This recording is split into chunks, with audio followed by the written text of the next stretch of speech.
모하메드 쿠두스는 토트넘 입단 이후 점점 팀의 핵심으로 자리 잡고 있습니다. 각종 지표들만 봐도 이 사실을 잘 보여주고 있죠. 물론 아직 시즌 초반이라 경기 표본이 많지는 않지만 쿠두스가 토트넘에 가져다주는 전술적 가치에 대해 이야기해보겠습니다. 첫 번째는 홀더 플레이입니다. 홀더 플레이란 상대 경합을 이겨내면서 공을 지키는 행위를 말합니다.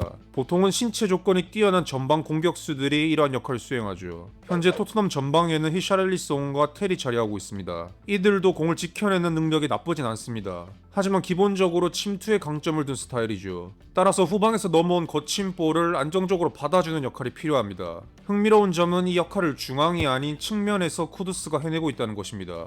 이는 우리가 알고 있는 살라의 플레이 스타일과도 유사한 부분이죠.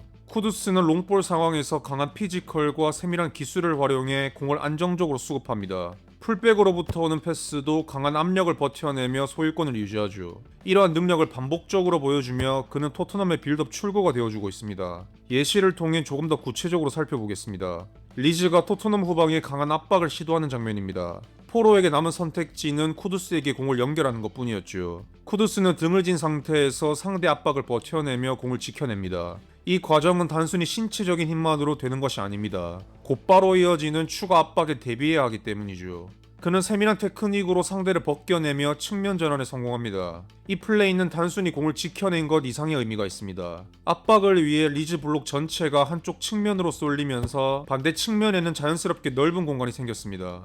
덕분에 시몬스와 오도베르 그리고 우도기가 단숨에 상대 진영까지 전진하는 그림이 만들어집니다. 다음 장면에서도 비슷한 모습이 나옵니다. 골키퍼가 롱볼을 히샤를리송이 아닌 쿠두스에게 보냅니다. 그는 등을 진 채로 후방에서 넘어온 거친 볼을 가슴으로 트래핑합니다. 만약 진행 방향 그대로 받았다면 상대 선수와의 경합이 불가피했을 겁니다. 하지만 터치라인 쪽으로 몸 방향을 비틀며 압박을 피해냈죠. 결국 반대 전환까지 이어져 공격 시퀀스가 이어질 수 있었습니다. 흥미로운 점은 쿠두스가 이러한 역할을 측면뿐 아니라 중앙에서도 수행 가능합니다. 그는 상대를 팔로 밀어내며 거리를 확보한 뒤 안정적으로 공을 받아냅니다. 위치가 중앙이다 보니 수비 입장에서는 그가 어느 방향으로 돌지 예측하기 어렵습니다. 쿠두스는 순간적으로 안쪽으로 회전하며 상대를 따돌립니다. 이어서 측면 전환으로 공격 흐름을 이어갔죠. 즉 쿠두스는 홀더 플레이를 통해 측면과 중앙 어디서든 까다로운 볼을 지켜냈습니다. 공격 전개를 지속할 수 있는 핵심적인 역할을 수행하고 있습니다. 두 번째는 직선과 사선 돌파 능력입니다. 쿠두스는 바깥쪽이든 안쪽이든 상관없이 공간 활용 능력이 뛰어납니다. 사선으로 돌파하여 직접 슈팅을 시도하거나 크로스 혹은 동료와의 연계를 통해 공격을 전개하는 장면을 보여줍니다. 또한 빠른 직선 돌파로 수비를 무너뜨린 뒤 오른발 크로스로 공격 생산성을 높이는 모습도 인상적입니다. 이처럼 쿠두스는 다양한 돌파 루트를 통해 균열을 일으킵니다.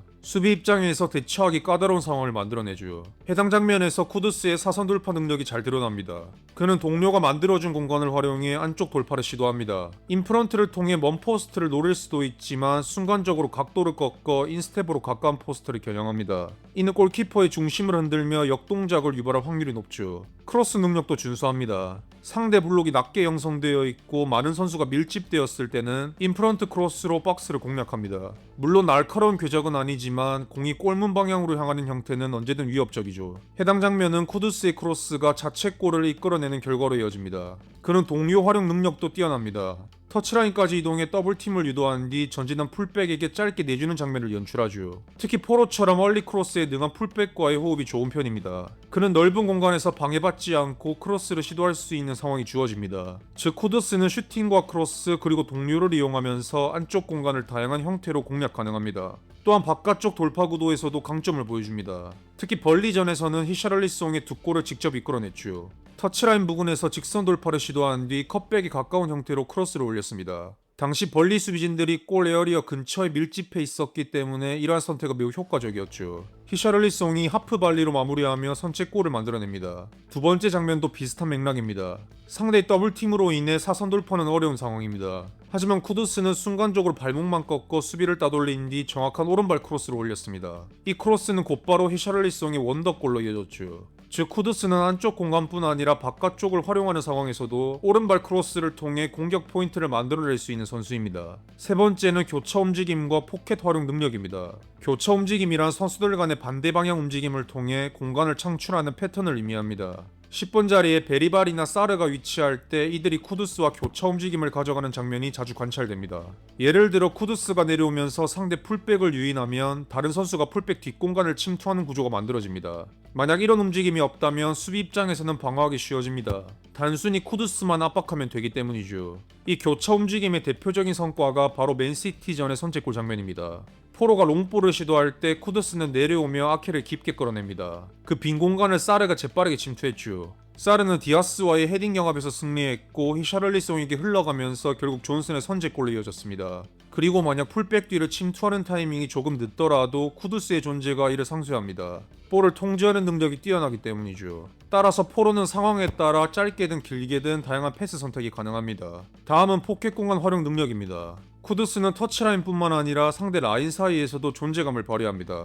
그의 턴 동작은 매우 기민하고 불필요한 동작이 없습니다. 순간적으로 몸을 돌려 상대 압박을 벗겨내는 데 뛰어나죠. 또한 그는 볼을 받기 전의 움직임, 즉 공간 확보 과정에서도 높은 이해도를 보여줍니다. 예를 들어 곧바로 내려와 공을 받는다면 스스로 수비와의 거리를 좁혀 공간을 없애는 결과가 됩니다. 따라서 그는 사선 방향으로 움직이며 상대를 무르게 한 뒤 자신 앞에 공간을 만들어둔 상태에서 볼을 받아냅니다. 이렇게 확보된 공간 속에서 돌아서며 수비수를 정면으로 상대할 수 있죠. 뿐만 아니라 상대가 마크하기 애매한 위치에서 공을 받아냅니다. 기민한 턴 동작으로 압박을 벗겨낸 뒤 공격을 이어가죠. 또한 돌아서자마자 오버래핑하는 풀백에게 칩 패스를 연결하는 장면도 보여줍니다. 즉 중앙 압력이 강한 상황에서도 쿠두스는 이 모든 걸 가능케 합니다. 마지막으로 살펴볼 부분은 수비 가담 능력입니다. 쿠두스는 공격뿐만 아니라 수비 국면에서도 성실하게 임하는 선수입니다. 직접 볼을 탈취한 뒤 수비를 벗겨내어 스루 패스로 전환하는 장면도 볼 수 있습니다. 또는 왼발잡이 풀백을 노리고 전방 루트를 차단하면서 공을 뺏어내는 장면,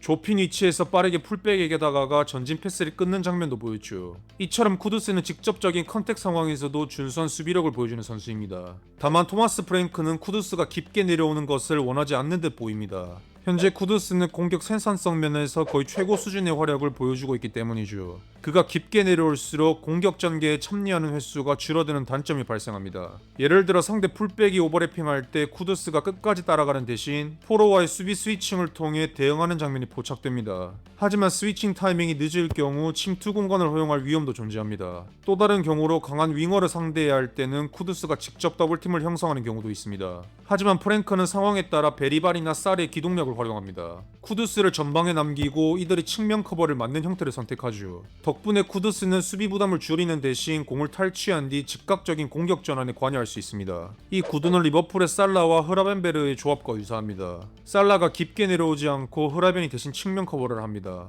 공격 전환 시 즉각적으로 위협이 되는 것처럼 쿠두스도 때로는 전방에서 1차 전환 역할을 맡고 있습니다. 따라서 토마스 프랭크는 선택지를 두 가지로 나눌 수 있습니다. 기존대로 쿠두스를 전통적인 윙어처럼 수비 가담을 통해 팀의 균형을 맞추는 방식, 다른 하나는 베리발과 사르의 활동량을 이용해 쿠두스의 공격 생산성을 극대화하는 방식입니다.